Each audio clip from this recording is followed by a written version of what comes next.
Hello all. Sorry I have to wear this head rig again, but my microphone, my video card is full on my iPhone, so I got to delete some stuff. Before I can do that, I wanted to do another video. This one about a movie that I'd heard about but had actually never seen, and that is 1998's Deep Rising. This is a movie that was written and directed by Stephen Sommers. It stars Treat Williams as a pilot of a small boat named John Finnegan, Famke Jannsen as a beautiful thief named Trillian St. James, a Kevin O'Connor as Joey Pantucci, a kind of a doofy engineer, Wes Studi as a kind of a snarling bad guy who chews the scenery quite a bit, as a mercenary, and he's a captain of this group of mercenaries. Anthony Heald as a very slimy character named Simon Canton. Jason Flemyng as Mulligan, another mercenary. Cliff Curtis as Mamuli, yet another mercenary. Trevor Goddard as T. Ray Jones, another mercenary who's Australian, kind of arrogant. Derrick O'Connor as Captain Atherton, the captain of a ship called the Aquanautica, I think, so something like that. Really bizarre ship name. And Cliff Powell as Mason, yet another mercenary. Djimon Hounsou as another mercenary. And the special creature effects were all done by Rob Bottin, who is good. The graphic effects were done by Industrial Light and Magic, famous, of course, for Star Wars. And the soundtrack is by the great Jerry Goldmsmith, who is principally known for the soundtrack to the Planet of the Apes, but a lot of other soundtracks as well. This movie did not do well at the box office, but it has something of a cult following. There's a very dark, sort of Lovecraftian cosmic horror feel to it. It's a bit gorier than I expected, to the extent that I actually had a nightmare after watching it, but it's very good. It's very interesting. It's about this small boat captain named John Finnegan, who is hired by this band of mercenaries to take them to a specific location. And he's the kind of guy who doesn't ask questions. Once he's paid, that's it. He doesn't ask questions of his passengers, but in this case, he actually should have. The boat starts to break down. It's old. It's kind of a rust bucket, and these passengers are becoming kind of upset with him. He doesn't know anything about them, except that they're kind of big and mean and sort of ugly, and they become upset because Joey, who is trying to fix the engine, takes a peek inside. He takes a crowbar and pries open one of these sealed boxes in the cargo hold, which he's not supposed to look at. And inside, he is very shocked to find a very sophisticated torpedo. And there are 9 of these things. He can't figure out what the hell, why are these people bringing torpedoes on board a cargo boat? And they become very angry at him. They start kicking him and beating him, and Treat Williams comes down with a spear gun and fires at them, and they stop momentarily. They all have guns now. He says, "Listen, for those of you who don't understand me, I should explain again." And he points, "This is not a democracy." He says, one guy says, "I vote that we should kill this guy." And he says, "This is not a democracy, and if you kill my engineer, we're not going anywhere." And points a spear gun at one of the guys, Mamuli, I think, and threatens to basically blow his head off. And so they back down, but reluctantly. And tell Joey, you got to keep your nose out of things that aren't any of your business. So he's sort of kind of apologizes. He's not really very sorry. And then it switches to scenes on this gigantic cruise ship, which, unknown to the boat people, is their destination. And it has this enormous casino where people are gambling and drinking, and there's women dressed up in kind of like Playboy Bunny-ish sort of cocktail girl outfits, and they're flirting with people, and they're all drinking and smoking and having a good time and making a lot of noise. And the captain gives a little speech about welcome aboard the world's greatest cruise ship, and we're dedicated just to having fun, and we hope everybody's going to have a great trip. Well, when somebody says that, of course, in a movie of this kind, that's the opposite of what's going to happen. And as they're just going along, a couple of interesting things happen. One, Famke Jannsen's character, Trillian, bumps into the captain and steals his wallet. And takes this electronic key card to the ship's vault, and she's going to open it and steal all the jewelry that's stored within. She puts a piece of bubble gum over the security camera to try to obscure it, but it's too late. She's been spotted, and she's arrested by security and thrown into the brig, which isn't really a brig. It's just a storage room for food, mainly. So they lock her in there, but she's got all this like gourmet food that she's eating, so it's not really much of a punishment. But the other odd thing that you see happen is somebody, you don't see who, removes the discs that control the ship's navigation, the ship's communications array, and the ship's steering mechanisms, and replaces them with discs that completely shut down. You see the system saying disengage, disengage, disengage.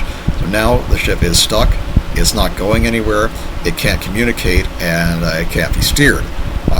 And they start noticing this on the bridge. The radar system goes down, and they're trying to figure out what's going on, and they think maybe it's just bad wiring or something, and nobody seems to have any idea what's happening. And then all of a sudden there's this enormous bang, and something crashes into the ship from beneath, and they see on the radar that there's something coming up, and the guy's announcing it's at 800 fathoms, it's at 700 fathoms, it's at 600 fathoms. It's just coming up and up and up, and it crashes into the ship, and everybody's rocked and thrown, and people are flying off the upper balconies and landing on the deck and crashing, and having their necks broken.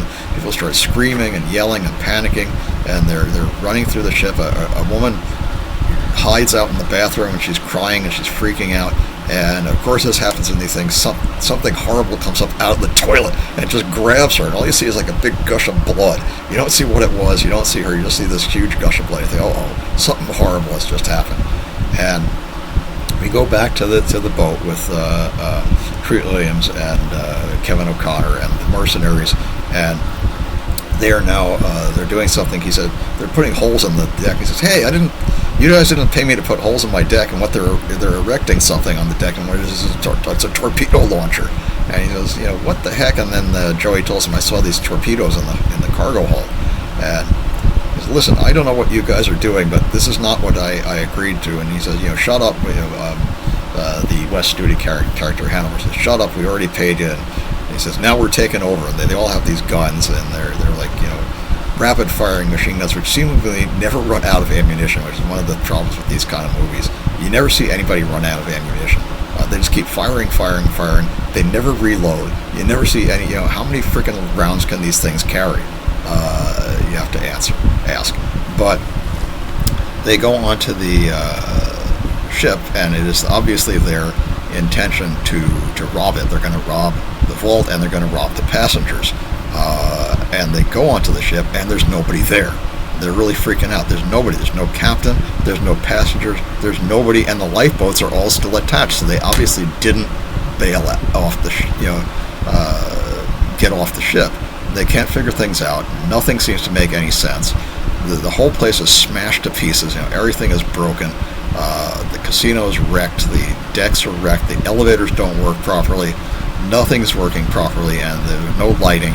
They're all, except emergency light. They're all trying to figure out what's going on, and they've dragged the Joey and Finnegan along with them.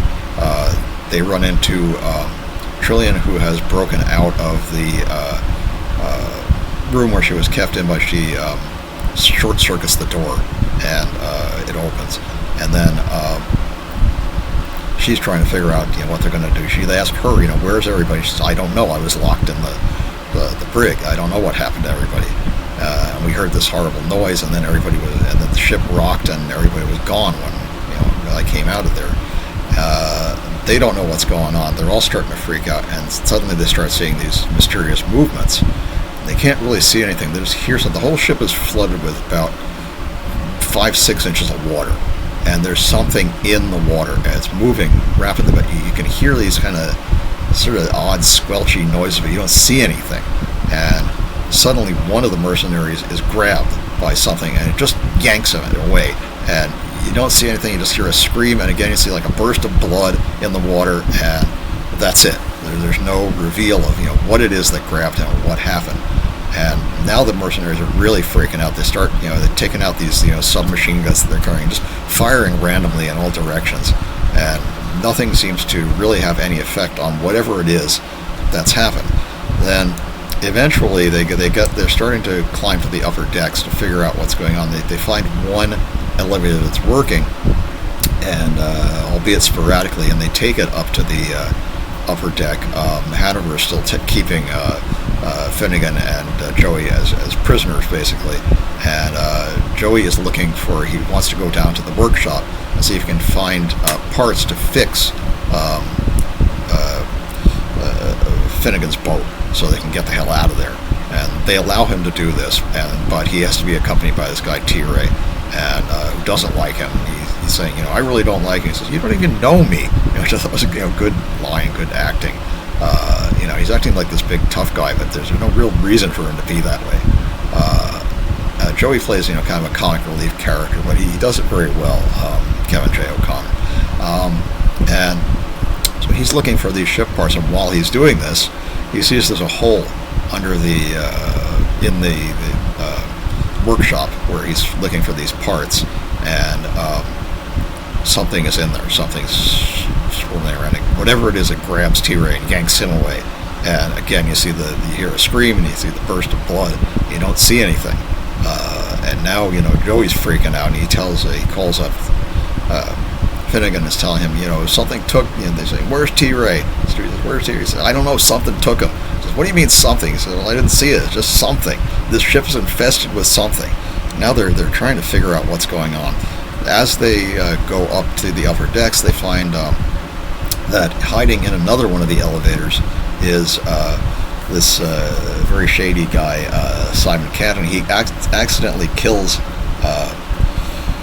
Vivo he hits him in the head with an axe and kills him because he said, "I thought it was one of them." Hanover says, "One of what?" He says, "These things. The ship is wholly infested with these things. I don't know what they are. They just hit us, and they're like killing everybody, and we can't seem to stop them. We don't know what they are." And he says, "I have an idea." And he says he thinks there's something called Otali, which Otali are pre-Cambrian sort of sea worms that lived at about 10,000 feet. And he says, well, at 10,000 feet, they're only an inch long, but imagine how big they'd be at 20,000 feet or 40,000 feet, fathoms, rather, and you start getting the idea. Basically, these giant carnivorous worms, he says, well, what do they do? He says, well, they have these, long tentacles, and they can, paralyze you with poison. He says, and then what happens? They eat you? He says, no, worse, they drink you. What do you mean? He says they absorb all of your bodily fluids, and they just spit out a skeleton. That's all that's left after they consume you. And he says, oh, that's great. And then you see a couple of these horrible, really gory, and again the special effects are good in this.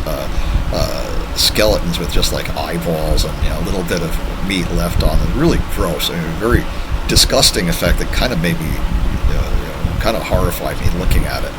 Looks like something off the cover of a Cannibal Corpse album, but really gross. And they're all over the lower decks, and something is trying to get in. The bulkheads start caving in, and something's banging at them. They're firing these machine guns like crazy, but whatever they're shooting at doesn't seem to be affected by the bullets. Nothing actually comes through, but they're obviously trying to break through the lower decks. And as the movie goes on, they're basically herded from one area of the ship to the other by these strange tentacle creatures. You finally see one of them, and it's really horrible. It's got a pointed kind of snake-like figure like this, and it opens up, and it's got a mouth lined with fangs that are vertical rather than horizontal, and it grabs a guy and just literally rips him apart, and blood squirting everywhere. They spit out these horrible gory skeletons, and a guy accidentally steps on one of these guys. He's going, ugh, and they're going through the lower decks trying to escape these creatures, and